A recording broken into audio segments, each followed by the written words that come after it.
Juste te dire, Joël, j'aime l'avoir il a appelé pour le monsieur pour la bande sèche, mais il n'y a pas eu de retour. Tu vas prêter.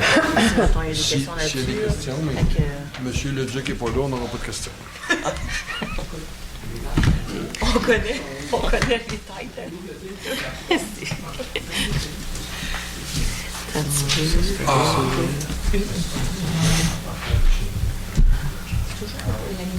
Tu l'as mis à la télécommande? Non, c'est bon. Je l'ai placé. Oui, on continue tout à parler. Il est ennemi. Il est ennemi. Si M. Beaupré il est prêt, il est ennemi.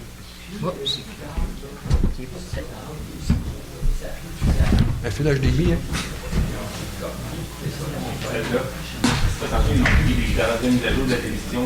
Bon.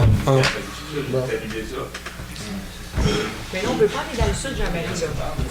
On veut pas aller dans le sud. On voulait pas aller dans le jeu, mais... On peut pas. Oui. Prêt? Oui. On va commencer. Tu prêt, Richard? Bonsoir. Bienvenue à la séance ordinaire du Conseil du village de Stouclé-Sud du lundi 10 mars 2025. Il est présentement 19h30. On va procéder à l'ouverture de la séance. Proposé par Céline Delande-Pékin. Tout le monde est d'accord? Oui. Point 2, adoption de l'ordre du jour. Julie, proposé par Julie. Tout le monde est d'accord? Oui. Avant de passer à la première période de questions, je vais céder la parole à M. Pépin. Donc, je voudrais offrir nos sympathies à la famille Arès, au nom de tout le conseil. Nous voulons souligner sa participation au sein de la municipalité dans le cadre du CCU et de la voirie. Dernièrement, il était à nouveau avec moi là, sur le comité de la voirie. Là. Donc, on voulait dire un gros merci à Alain là, pour son temps précieux qu'il nous a accordé quand il était là. La famille recevra les témoignages de sympathie au salon Les Funérailles et Jardin funéraire Bessette à Grimby le samedi le 15 mars de 19h à 21h, le dimanche 16 mars à compter de 9h, suivi de la célébration de la vie à 11h en la chapelle sur place. Nous voulons dire encore une fois là, toutes nos sympathies à la famille. Merci. Donc, on va passer à la première période de questions. Y a-t-il des questions? Il n'y a pas de questions. On va passer au point 3. L'approbation du procès-verbal de la séance ordinaire du 10 février 2025. Tous les membres du Conseil ont reçu une copie du procès-verbal. En conséquence, je propose d'approuver le procès-verbal de la séance sans inclure publiquement comme il a été présenté. Tout le monde est d'accord? Oui. Au point 4, correspondance, il n'y avait rien. Au point 5, les comptes à payer. Oui. Donc, la liste des comptes à payer, des comptes payés et des charges salariales d'une somme de 212 564,09. Donc, je le propose, Julie. Tout le monde est d'accord? Oui.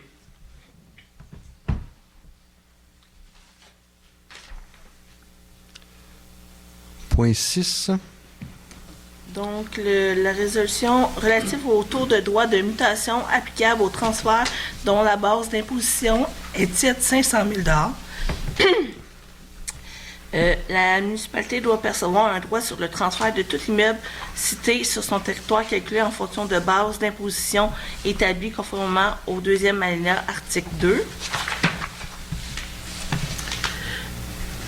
Donc, on adopte le règlement 331-2025 relatif au taux de droit de mutation applicable au transfert dont la base d'imposition excède 500 000 Julie, je le propose. Tout le monde est d'accord? Oui. Ça, si vous vous rappelez, là, ça a été déposé le mois passé.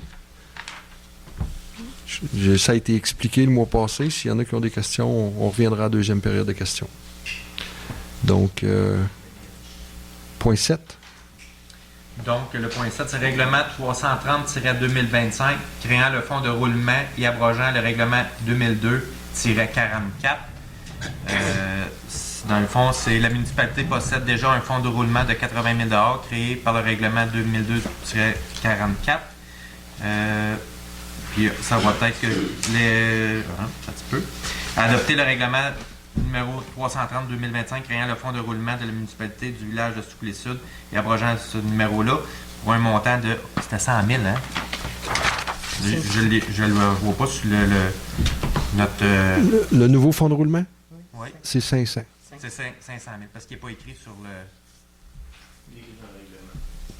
C'est ça, mais il n'est pas ici. OK. Fait que donc, je le propose. Tout le monde est d'accord? Oui. Oui.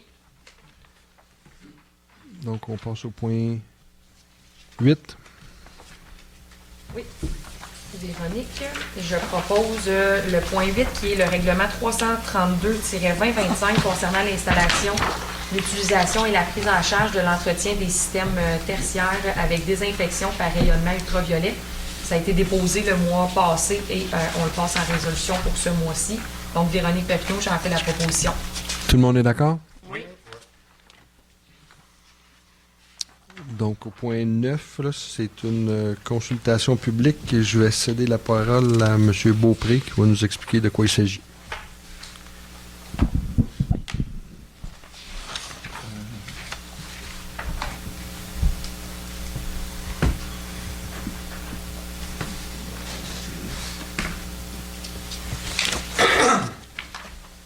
C'est une demande de dérogation mineure permettant de faire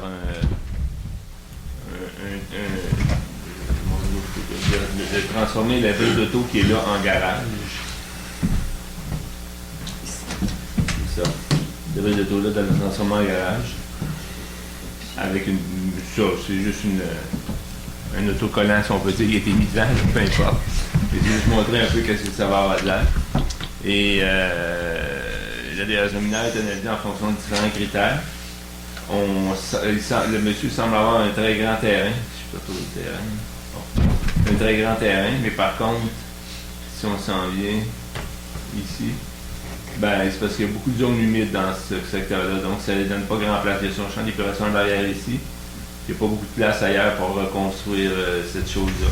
Il y a beaucoup de zones humides dans ce secteur-là. Alors, le CCU avait fait une recommandation de refuser.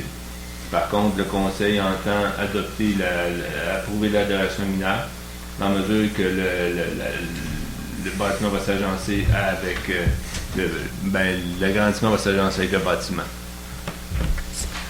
Il y a des questions ou des commentaires, on peut aller prendre.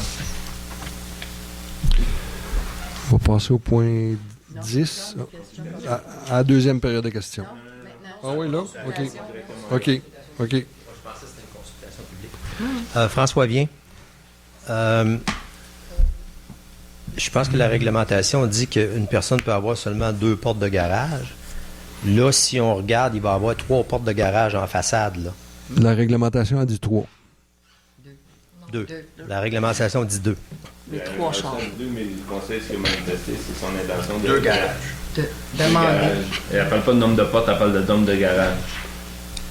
Sur un garage, il n'y avait pas un maximum de nombre de portes de 3? Non, c'est 3 chars. Ou 3 autos dans un garage? OK. Ouais. C'est ça. C'est pour ça qu'on veut... Ça. On a eu une bonne discussion autour de ça là, au niveau du Conseil.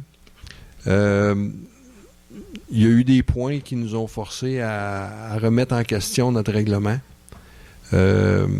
Entre autres, si on pense à une intergénération, exemple, là, ben, ça serait juste normal que chaque côté puisse avoir un garage. Là. Fait que d'avoir juste un garage attaché à une maison, on se disait, là, ce règlement-là est peut-être dépassé. Et on a l'intention de modifier le règlement dans le nouveau plan d'urbanisme. Puis là, vous allez aller jusqu'à combien de portes de garage là, devant la maison? Parce qu'on sait qu'à certains endroits, il y a 5-6 portes de garage. Là. Quelqu'un qui a toute une collection de voitures, il peut en mettre 25. Là. Fait que On fait quoi avec ça? Mais il ne faut jamais que la superficie du garage dépasse la superficie habitable de la maison. Là. Fait que c'est sûr que ça m'étonnerait qu'il y ait une maison de Mais s'il y a une, millions de pieds carrés. s'il y a une grosse maison avec 2 étages, là, on peut mettre 3-4 garages là, facilement. Là. Cette partie-là est quand même dans un règlement, mais ça reste que, comme M. le maire dit, on veut vraiment revoir cette réglementation-là parce qu'elle est désuète. OK. On sait que les bigénérations, ça s'en vient. Les constructions neuves, c'est plus facile parce qu'il y a un plan, mais quand on part avec une ancienne maison et on veut la transformer, c'est là qu'il peut y avoir quelque chose de désuet au niveau du règlement.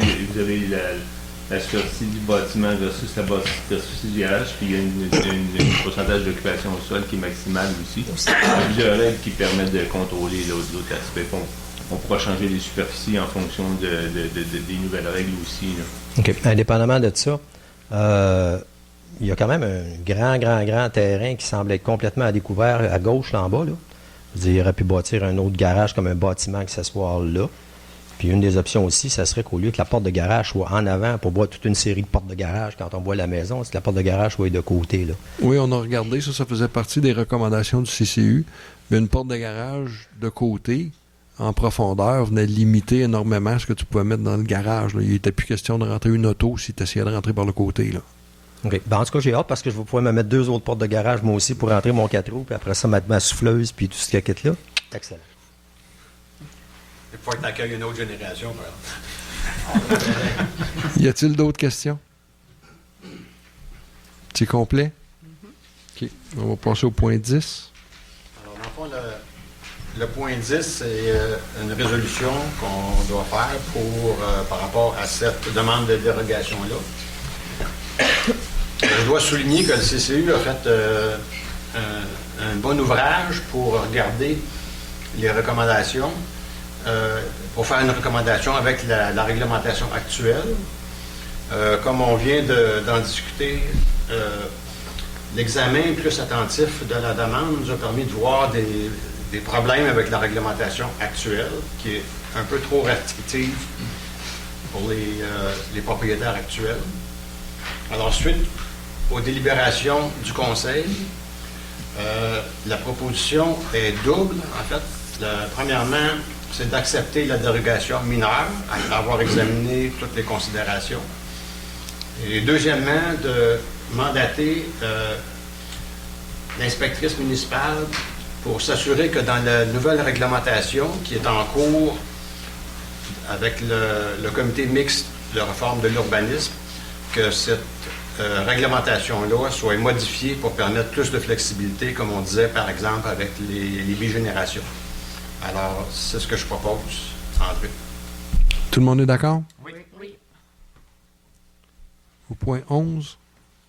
Point 11, M. Beaupré, est-ce qu'on peut voir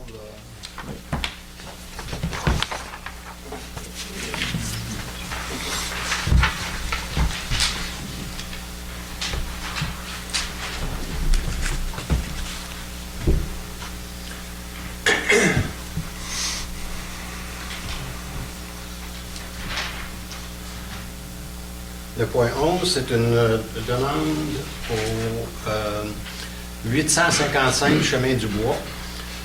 C'est une demande pour agrandir le bâtiment principal pour en faire un bigénérationnel. C'est dans le PIA rural.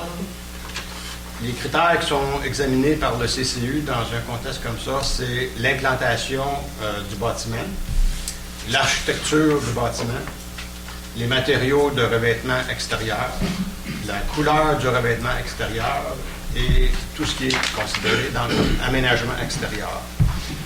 Le CCU, je ne sais pas si vous voyez un petit peu, ça c'est l'actuel. On peut-tu avancer, M. Beaupré?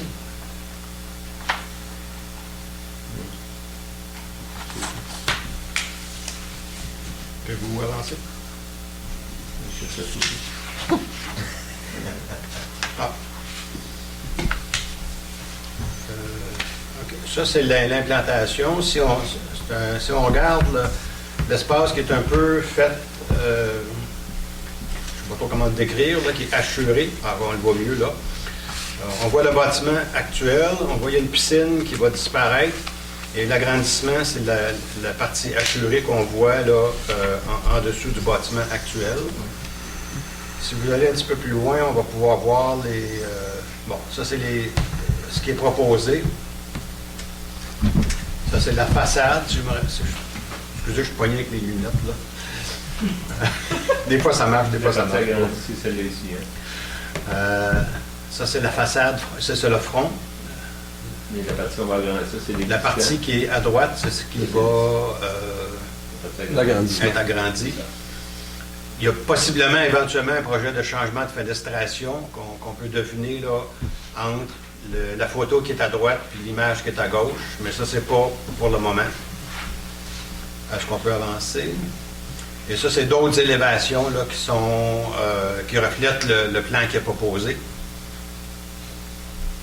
Ça, c'est des photos des bâtiments environnement, parce que dans la considération du CCU, c'est un des éléments qui est regardé. Alors, j'ai déjà, grosso modo, expliqué les différents critères. Alors, j'en fais la recommandation. Le CCU recommande l'acceptation de ce projet-là, et j'en fais la recommandation. Tout le monde est d'accord? Oui. Donc, au point 12, le dépôt du rapport de l'officier municipal.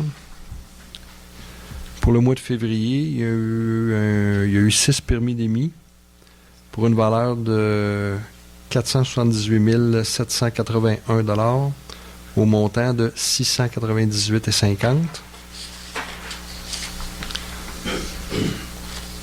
Pour l'année, on est rendu à 18 permis d'une valeur de 1 407 781 $ au montant de 2 469,40 $.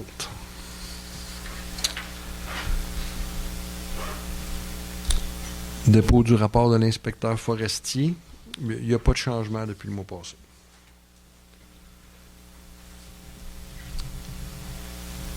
Point 14. Dépôt du rapport des premiers répondants d'Eastman. Il y a eu un total de 6 interventions. Point 15.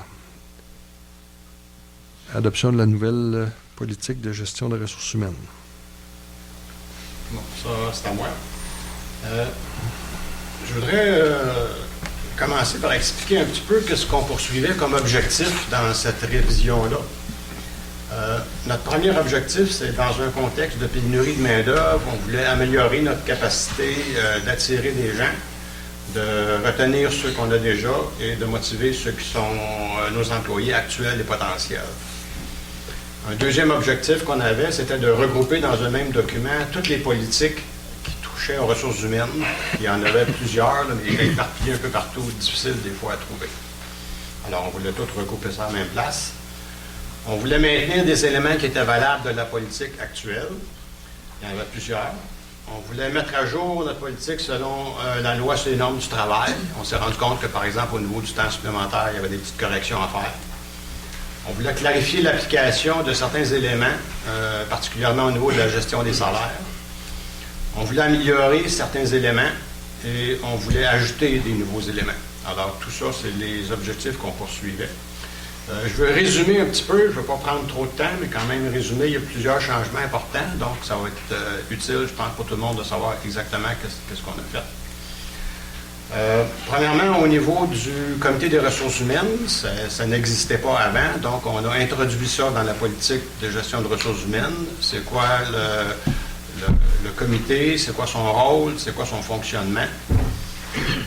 Au niveau des statuts d'emploi, c'était pas clair dans la politique actuelle, c'est quoi les différentes catégories d'emploi. Alors, on a clarifié ça, on a statué. On a introduit aussi la notion de description d'emploi. Qu'est-ce qu'il devrait avoir dans une description d'emploi et à quoi ça sert une description d'emploi pour être sûr qu'on avait quelque chose d'homogène. Actuellement, on avait 5 descriptions d'emploi qui étaient de 5 modèles différents. Alors, c'était... on était rendu là. Au niveau de la dotation, on a clarifié le processus d'embauche. Au niveau de la période de probation, on a harmonisé les durées qui étaient un peu disparates. Un des gros changements qu'on a fait, c'était au niveau des salaires. c'est que la grosse différence, c'est qu'ayant introduit des nouvelles échelles salariales tentativement l'année passée, cette année, on les introduit d'une façon définitive, avec une certaine réserve que je vais expliquer dans quelques instants. Mais on a clarifié c'est quoi les objectifs de notre politique salariale, c'est quoi une structure salariale, c'est-à-dire que quand on fait une structure salariale, on établit des taux minimums, des taux de poste, des taux maximums, qu'est-ce que ça veut dire tout ça? Et ce qu'on a établi aussi d'une façon beaucoup plus claire, c'est comment les employés sont appelés à progresser dans l'échelle salariale. Qu'est-ce qui arrive à quelqu'un qui est en dessous de l'échelle, quelqu'un qui est au début de l'échelle, quelqu'un qui est dans l'échelle, quelqu'un qui est en haut de l'échelle, quelqu'un qui est par-dessus l'échelle. Alors, tous ces éléments-là sont tous traités de façon très précise dans notre nouvelle politique. On a aussi introduit une nouvelle formule, pas juste formule, façon de reconnaître, d'apprécier la contribution des employés. Vous avez remarqué qu'on a changé la terminologie. Au lieu de parler d'évaluation annuelle, on parle d'appréciation de la contribution. C'est une façon beaucoup plus positive d'approcher la question. On a introduit aussi une clarté au niveau de primes de remplacement. Ça n'existait pas avant.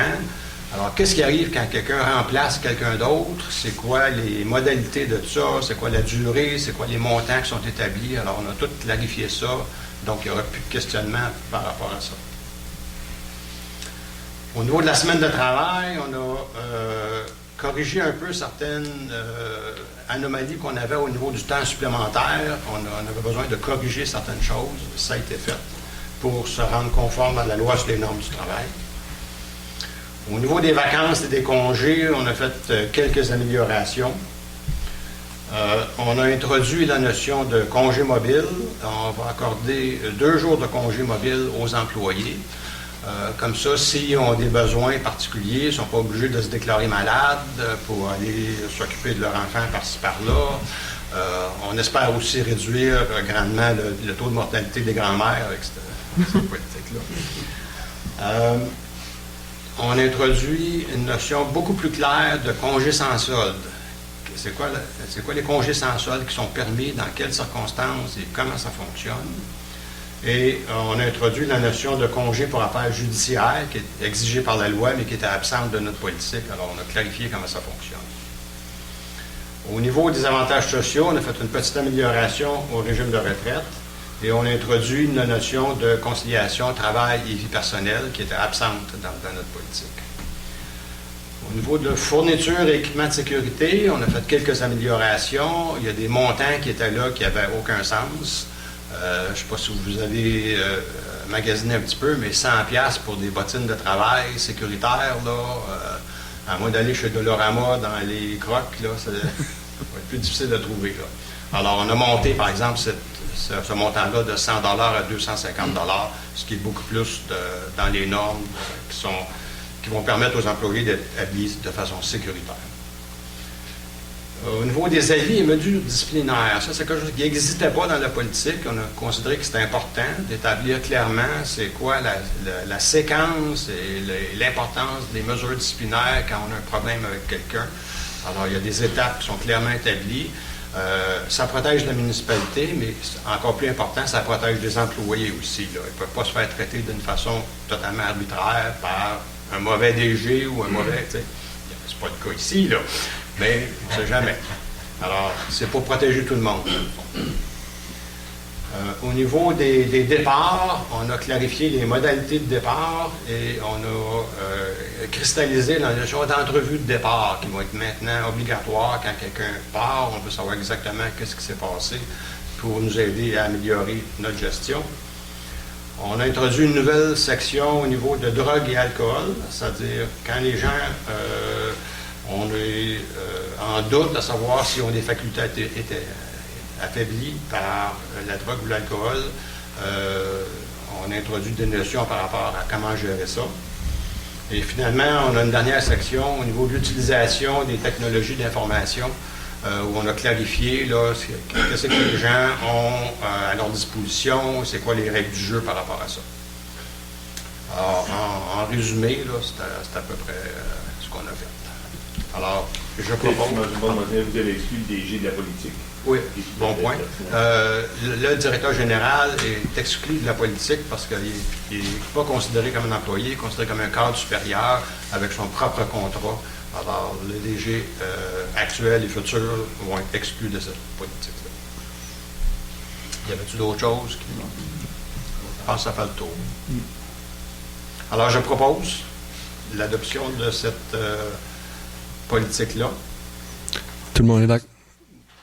Juste une petite réserve que je vais traiter un peu plus tard là, dans une prochaine section par rapport à un travail qu'on va demander au directeur général de révision de la structure salariale, mais on va en traiter. Mais il est marqué là aussi. Là. Oui.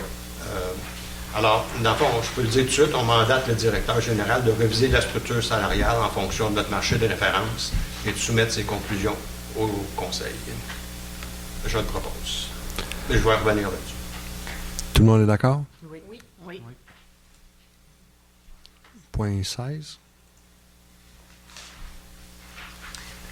Demande de modification à l'article 226.2 du Code de sécurité routière.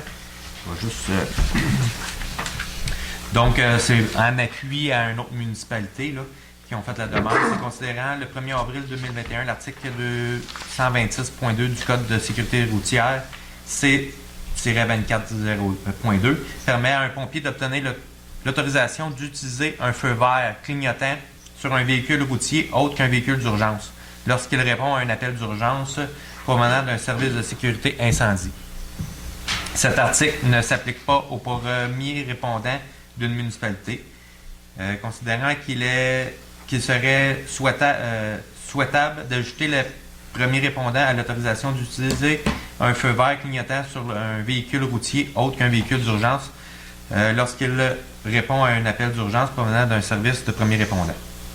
En conséquence, il est proposé et résolu que le conseil municipal du village de Stouclés-Sud demande à la vice-première ministre et ministre des Transports de la Mobilité durable, Mme Geneviève Guilbeault, d'ajouter la notion de premier répondant à l'article 226.2 du Code de la sécurité routière, C.C-24.2, afin qu'un premier répondant puisse utiliser un feu vert clignotant sur un véhicule, encore, c'est la même chose, que la présente résolution soit acheminée à la vice-première ministre et ministre des Transports et de la Mobilité durable, Mme Geneviève Guilbeault, au député d'Offord, M. Gilles Bélanger, à la Fédération québécoise des municipalités et à l'Union des municipalités du Québec.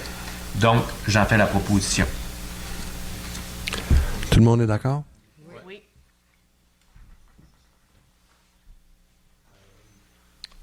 Il y a juste peut-être une petite correction à faire.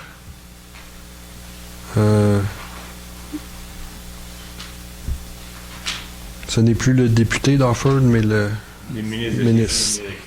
J'ai noté, je l'avais mis dans l'autre, puis j'ai oublié dans celle-là. J'ai changé, là.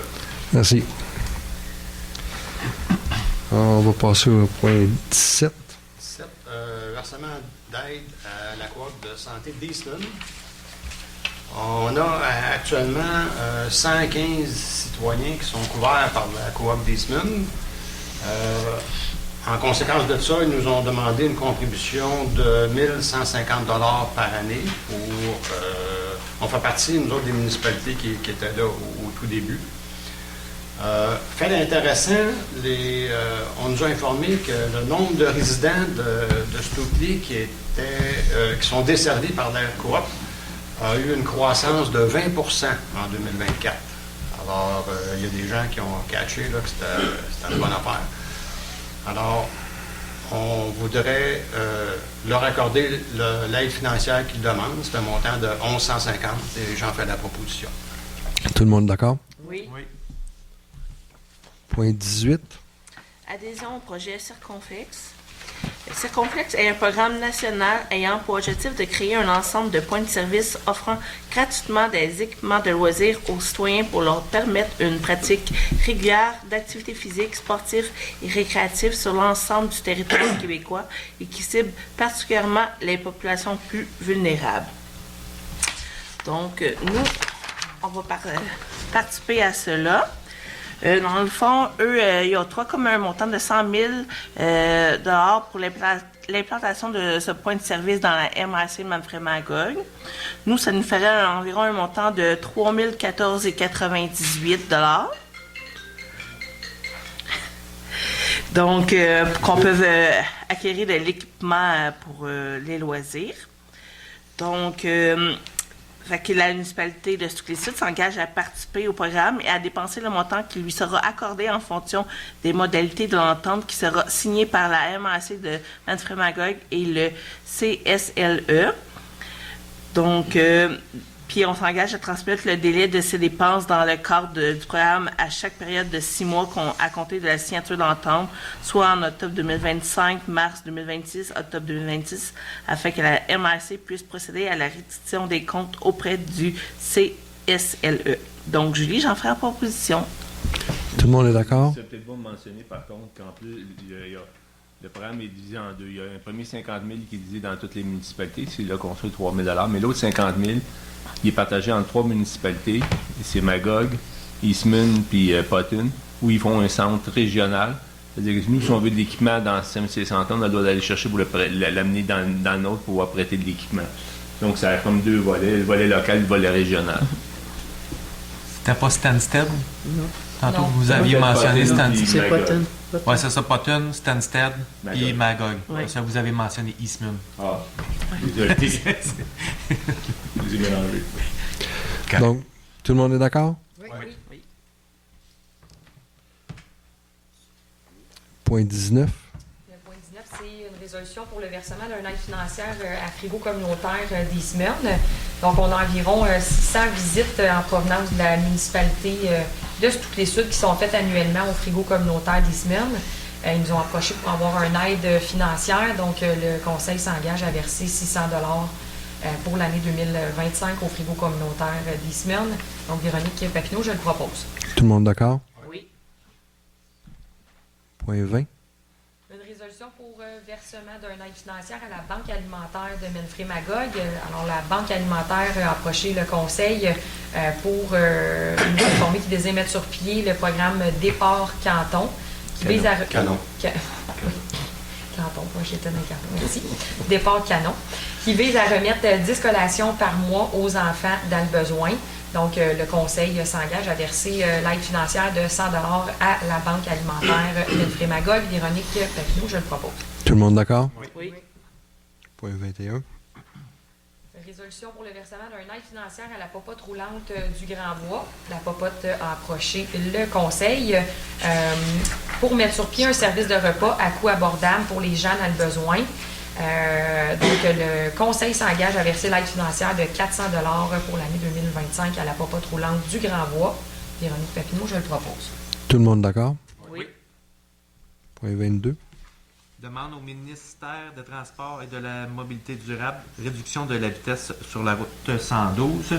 Considérant que le Conseil a présenté à quelques reprises une demande requérant du ministre qu'il réduise la vitesse sur la route 112 entre la place de la mairie et le ruisseau William. Dans le fond, c'est la limite là, où ce que la limite de 50 termine juste avant le parc ici. Le prolonger jusqu'à la sortie du village, juste après le dépanneur, au ruisseau. Donc, résolu de requérir une rencontre dans les meilleurs délais avec les représentants du ministère des Transports et de la Mobilité durable afin de discuter des raisons qui poussent la municipalité à demander la réduction de la vitesse de 50 km/h dans ce secteur et de connaître le motif que le ministère oppose à cette diminution de vitesse. Donc, j'en fais la proposition. Tout le monde est d'accord? Oui. Point 23. 23, pour comprendre un peu ce qu'il y a question ici, il faut faire un petit recul dans le temps. Il y a quelques années, on avait demandé, pas moi, mais le conseil avait demandé à l'FQM de faire une étude et d'établir une enquête salariale pour savoir au niveau des employés de la municipalité, est-ce que les salaires étaient comparables au marché, d'une part. d'établir une structure salariale avec des échelles et de proposer des politiques salariales qui allaient avec tout ça. Ils ont essentiellement fait une bonne job. Et c'est pour ça qu'on s'est servi de beaucoup des recommandations de la FQM dans notre politique salariale et qu'on a cristallisé les échelles salariales et on les a mis à jour en 2025 avec l'IPC. Il y a eu une petite problématique quand on a voulu clarifier dans quelle mesure est-ce que l'enquête salariale était concordante avec notre marché de référence. Quand on parle de notre marché de référence, ce dont on parle, c'est les municipalités qui ont grosso modo le même nombre de population, la même richesse foncière et la même superficie à gérer que nous autres. Parce que c'est sûr qu'à 67 km², s'il y a une municipalité qui a 8 km² à gérer, on n'est pas tout à fait au niveau des chemins dans la même affaire. Alors, quand on a demandé des renseignements supplémentaires à la FQM, leur réponse a été on ne peut pas rien vous dire. C'est parfaitement leur droit de faire ça. Ils ont le droit d'insister sur la confidentialité des renseignements. Et souvent, dans les enquêtes salariales, c'est une des conditions de participation des participants, en fait. On a beau essayer de toutes les façons possibles et imaginables de soutirer combien il y en a, où ils sont. Ils n'ont jamais voulu rien savoir de nous donner l'information là-dessus. Alors ça a créé des petits points d'interrogation au niveau de la validité de leur échantillon pour notre structure salariale. Depuis ce temps-là, on a appris que l'Union des municipalités du Québec, elle aussi, elle a une banque de données au niveau des salaires des municipalités, des employés municipaux. Et ce qu'eux autres permettent de faire, c'est de cibler d'une façon plus précise notre marché de référence et d'aller chercher de l'information sur des municipalités qui sont plus dans notre marché de référence. Donc, on va pouvoir plus facilement valider nos échelles salariales. On ne dit pas que nos échelles ne sont pas bonnes, là. On fait juste dire qu'on va pouvoir avoir, dans le fond, une deuxième opinion sur la validité des échelles. Et c'est le sens de la proposition précédente qui demandait à M. Beaupré dans le fond, de faire des démarches par rapport à ça. Alors, l'UMQ, pour faire ça, il faut faire deux choses. Il faut adhérer à l'Union des municipalités du Québec. Et ça représente un montant de 907 $ par année. Et il faut adhérer aussi à ce qu'ils appellent, eux autres, le carrefour du capital humain. C'est leur banque de données et l'ensemble des services qu'ils offrent aux municipalités. Et ça, c'est pour un montant de 1 911 par année. Et je fais cette proposition-là. Tout le monde est d'accord? Oui.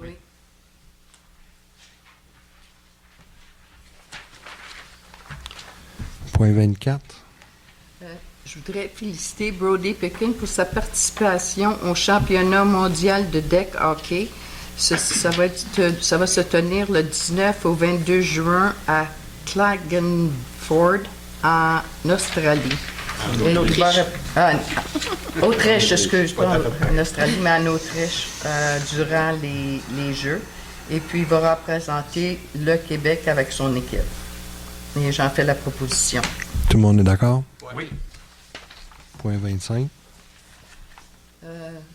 OK, c'est pour mandater... ça s'appelle... Représentant municipal pour enchérir et acquérir les immeubles à vendre pour taxes. C'est pour autoriser le DG et en cas d'absence du DG, le DGA pour représenter la municipalité aux enchères durant le vente pour taxes. J'en fais la proposition. Tout le monde est d'accord? Oui. Point 26. Approbation de la liste de toute personne endettée envers la municipalité pour taxes municipales.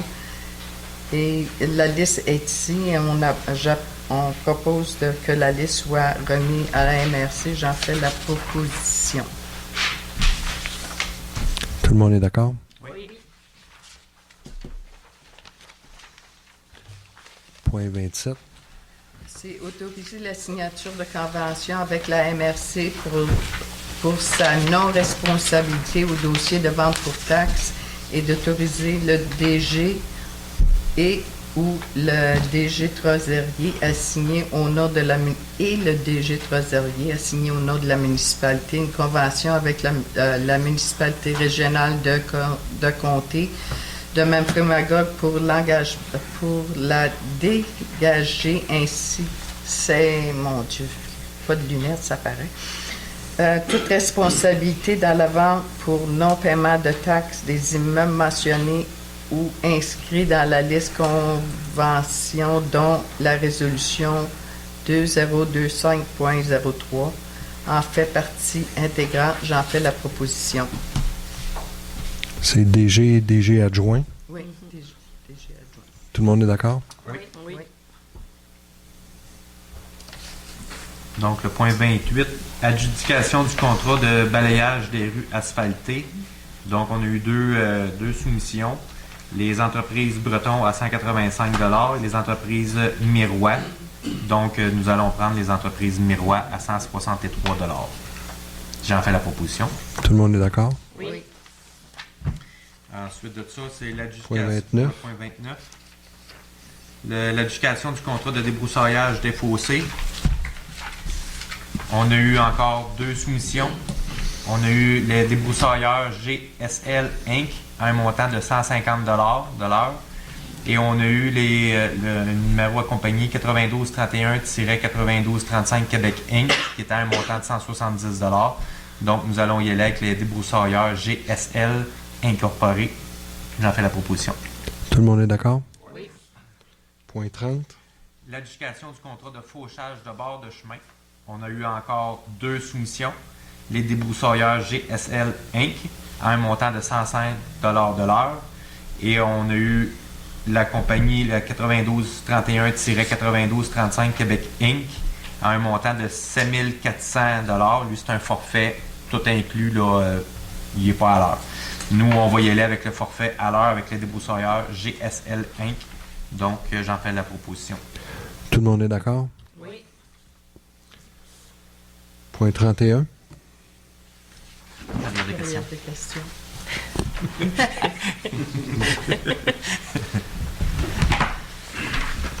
Bonsoir, Denis Desrosiers, secteur Lac-Brousseau.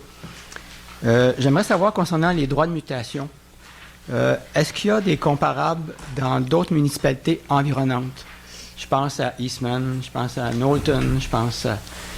Où est-ce qu'il y a des maisons de 500 000 et plus, en fait? Comment est-ce qu'on se compare par rapport à d'autres municipalités? Dans le coin ici, je pourrais pas vous dire exactement, j'ai pas fait de recherche. Je sais qu'il y en a dans le coin. Je sais que chez moi, à Offord, c'est comme ça. Magog, je pense qu'ils l'ont aussi. Je suis à l'Est de Montréal. Est-ce que c'est pas mal tout, toujours autour de 3 %? Parce que je pense que c'est ça le Oui, montant. c'est 3 %, c'est le maximum prévu par la loi, de toute façon. OK. Il y a beaucoup plusieurs municipalités. Je ne pourrais pas tout vous les dire, mais il y a plusieurs municipalités qui ont embarqué là-dedans parce que c'est une façon d'aller chercher des revenus quand même considérables. Oui. OK. Mais, je sais que vous n'étiez pas là le mois passé, là, mais ça a été expliqué. C'est tout par tranche de valeur. Le 3 % s'adresse au montant qui excède le 500 000. OK. Ça ne s'applique pas aux 500 000, à la valeur totale. L'excédent. Oui. C'est-à-dire que ces premiers 500 000, c'est les règles de la loi. Ce qui dit maintenant qu'ils vendent 550 000, c'est sur le 50 000 qui est accès à 3 %. D'accord. J'aurais une autre question. J'ai 3 questions. Je peux continuer? Allez-y. Concernant, tantôt, on a autorisé l'agrandissement d'une maison pour devenir bigénérationnelle. Je me demande, la question que je me pose, c'est pas concernant ce projet-là, c'est si par exemple, n'importe qui décide d'agrandir sa maison en disant que ça va devenir bigénérationnel, mais que finalement, ça devient presque une maison à logement où il va louer ça à un parfait inconnu. Est-ce que c'est encadré, ces histoires-là?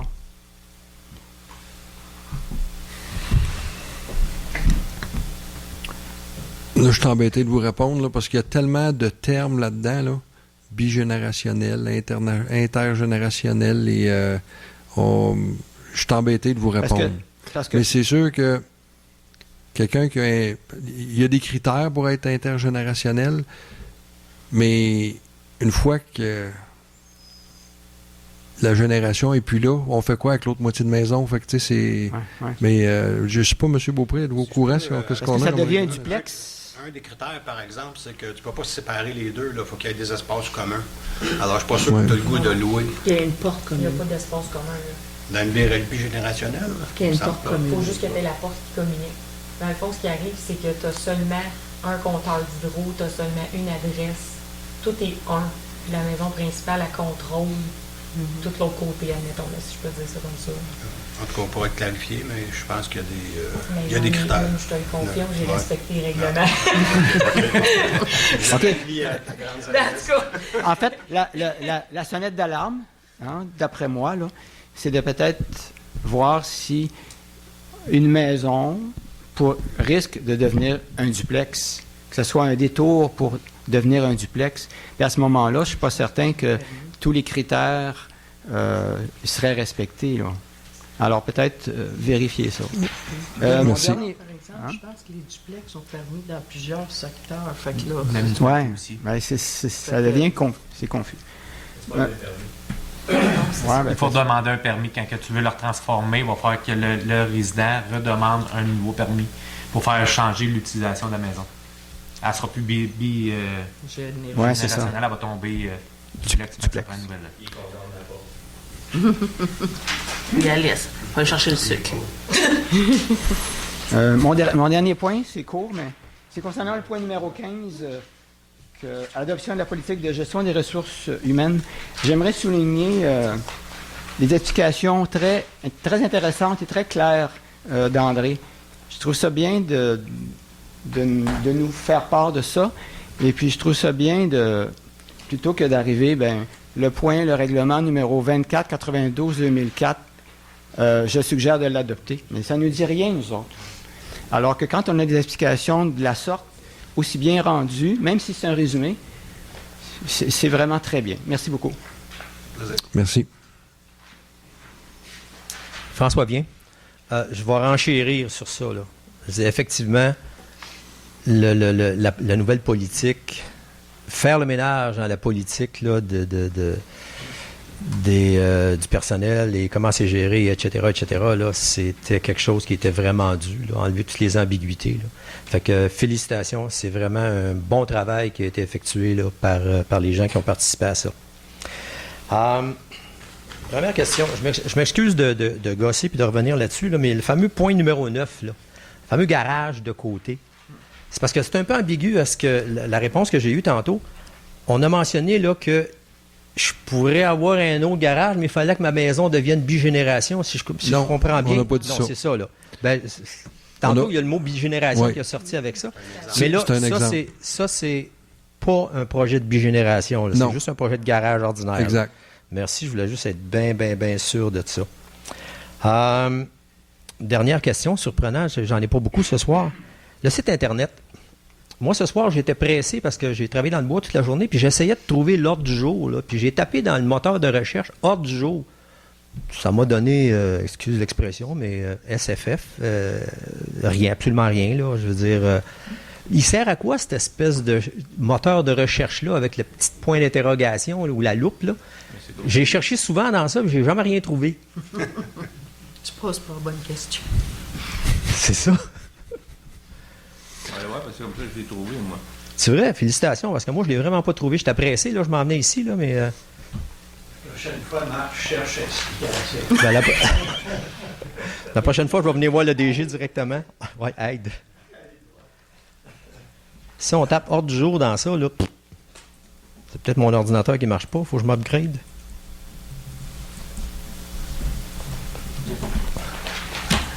Puis pendant qu'il cherche, là, Oui. j'aurai peut-être une question en attendant qu'on ait cette réponse-là. Maintenant qu'on fait partie de l'UMQ, l'Union des municipalités du Québec, notre cotisation, ça nous donne droit à tous les services qui sont offerts par l'UMQ ou seulement une partie des services seulement? Tous les services. Certains, il y a des services. Je vais donner un exemple. Il y a possibilité de faire un appel d'offres pour la poussière. On embarque avec eux autres, ça va nous coûter moins. On va payer de la poussière quand même, mais ça va nous coûter moins. Oui. Ouais, mais on a le droit à tous les services il y en a beaucoup de services de l'UMQ. Parce qu'ils donnent des services Bien. d'urbanisme, par exemple. Ils donnent plein de Mais- services. Là. Fait que- Tous les services ne sont pas gratuits. Il faut faire attention. Là. Rien de gratuit dans les services, comme le capital du Carrefour. pour humains. Là, ils peuvent ramasser le conseil à l'embaucher un DG, à des diagnostics organisationnels, mais il n'y a rien de gratuit, c'est certain. On a un tarif préférentiel parce qu'on est membre, OK. mais il n'y a rien de gratuit. OK. C'est clair. Donc, est-ce que vous avez trouvé, mais finalement, mon affaire? François, je veux juste te mentionner, tu sais, quand tu arrives sur le portail, c'est parce Oui. que tu cliques sur voir tous les nouvelles. Et puis, juste Voir quoi? Juste en dessous, descends, Jean-Marie, descends pour aller plus bas. Puis là, automatique, on voit juste 3. Tu cliques sur voir tous les nouvelles parce qu'on peut pas toutes voir les nouvelles là, dans un. Là, pouf, il va être le quatrième. C'est tout. Tapez hors d'ici, là. Ouais, c'est ça, ordre du jour, parce que c'est ça que tu Ouais. recherches, mais il va apparaître aussi. C'est parce que c'est séance. Ah, moi, j'ai tapé hors du jour, ça ne marchera plus à ce moment-là. Hein? Ah, je sais pas, Ouais. ça donne rien de taper trop de texte. De taper le moins de texte possible, en autant qu'il y a un mot dedans. On va mettre haut, puis ça va être correct. Merci. Mais juste à cliquer sur voir tous les nouvelles, tu vas vraiment tout le temps. Moi, c'est comme ça que je les cherche quand que je vais les chercher. Richard Leblanc. Moi, je voulais juste faire comme une image, vous faire un portrait. Là, si j'ai compris, le changement de vitesse sur la 112, c'est comme d'éliminer la section 70 km/h. Oui, Ok. c'est.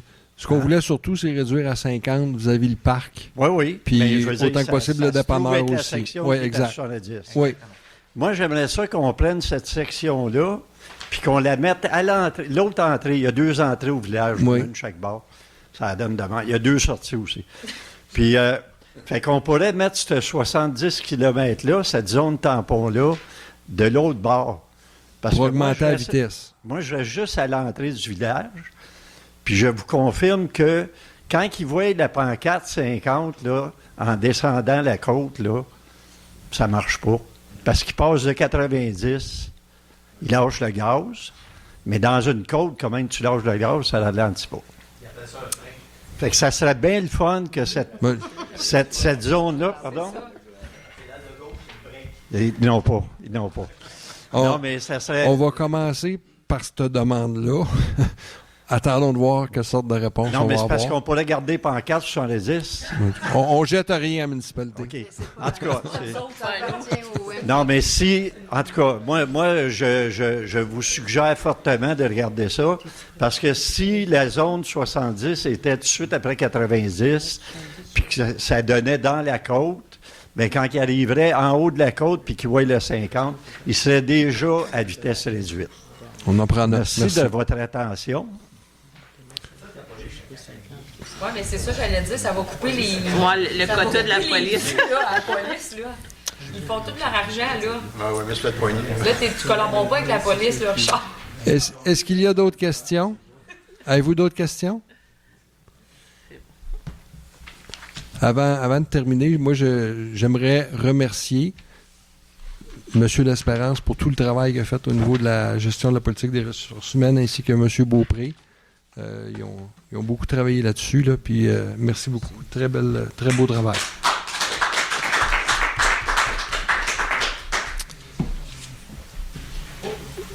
Oh, une nouvelle question? Non, moi j'ai entendu, les Ouais, autres moi, ont tout. rien fait, puis moi C'est ça ça. me... Moi Non, plus, ça me non, fait c'est... pas. Écoutez, C'est beau On les l'a remerciements, travaillé. mais on est quand même une équipe, là. ben, tout le monde a travaillé, mais plus particulièrement, c'est OK. Mais je peux vous dire qu'à la dernière séance, on est sorti d'ici très tard parce qu'on a passé au travers toute la politique au complet, ligne par ligne, puis on l'a fait ensemble. Je veux juste rappeler quelque chose. Oui. On est tous responsables de dossiers chacun et il a les ressources humaines. Donc, c'est normal que c'est lui qui a travaillé plus fort, mais ça reste qu'on est une équipe. Je vais prendre l'exemple avec moi, l'environnement. Je m'occupe de l'environnement, mais quand j'amène les choses, tout le conseil va travailler là-dessus. Juste parce que c'est un petit peu insultant d'entendre ça. Je le prends pas personnel, mais je trouve ça gratuit, les commentaires que vous avez faits. On vous aime tous. Ça paraît pas toujours. Ouais, c'est ça. Des soirs mieux que d'autres. Allez-y. Yves Côté, secteur robot. Moi, ça serait pour savoir, c'est quoi le nombre d'absences au niveau du conseil qui sont permises? Légalement, c'est 3 absences consécutives à la séance publique. OK. Ça répond-tu à votre question? Oui, ça répond. Y a-t-il d'autres questions? Donc, levée de la séance? Céline Delorme-Pékin propose la levée de la séance à 8h25. Tout le monde est d'accord? Oui. Merci. Merci de votre présence. Bonsoir à tous. Bonne soirée. Attention.